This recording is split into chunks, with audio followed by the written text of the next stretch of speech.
we want to increasingly move away from. But, that's being really a very annoying particular in that sense.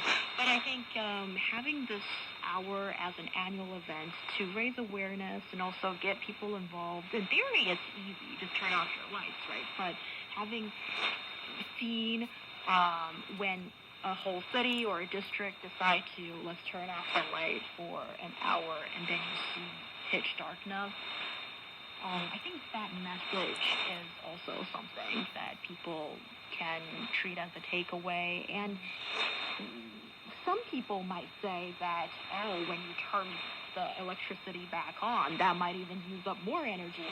But just also it might remind people of if you're living in darkness for an hour, such spoiled modern people, right? It reminds you of the inconvenience of what it might used to be like, without the electricity that we sort of take for granted these days. And then when the lights are back on, and then it might make you think, maybe I should cherish the everyday amenities and convenience that we enjoy. But I also think there's a lot of controversial topics about the fact of turning off lights, especially among people working in energy sectors, because some of them would argue, by turning off lights for an hour, in some way it have set up a sort of a bad image about modern technology. For example, the electric light that we are so getting used to. It takes the humans many, many years or even centuries to invent this electric light bulb. And now we are kind of saying, not no, but putting a negative light on the use of modern technology and implying that maybe modern technology has something to do with climate change, with greenhouse gas emissions, all the problems we're having in the environment right now. But, is it really that case? I think a lot of people would put a question mark over that. I think a lot of the emission problems that we're talking about now is not really caused by modern technology, but by how humans are using these technologies.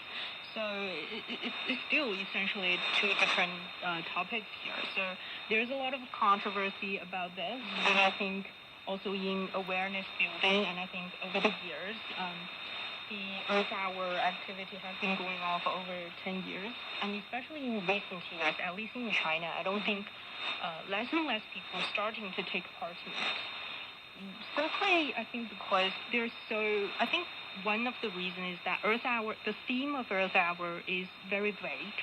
It talks about many things about environment. We know environmental protection can address two different aspects. There is energy use, there is biodiversity protection, forestation, water conservation, so many topics.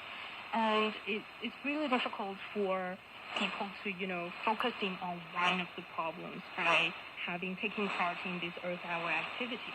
So, and at the same time, we have other days, anniversaries, celebrations, events surrounding different topics on environment. So I think over the time, Earth Hour is starting to losing its attention among the public, especially in China, I think. Yeah, but I think in recent years, more and more people would like to take part in this activity by posting things online. And I think this is the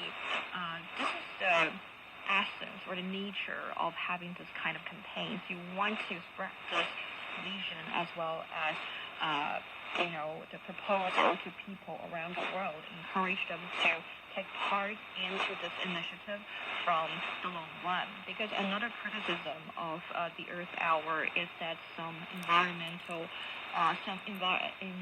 protection enthusiasts, they regard or they describe this activity as an ineffective feel-good event. So for us, we may think by switching off the lights, we are saving energy. Probably just for that 1 hour of the day, we feel good of doing something to help our planet, to help our Earth. At the same time, earlier we mentioned about some other controversies going on, like when everyone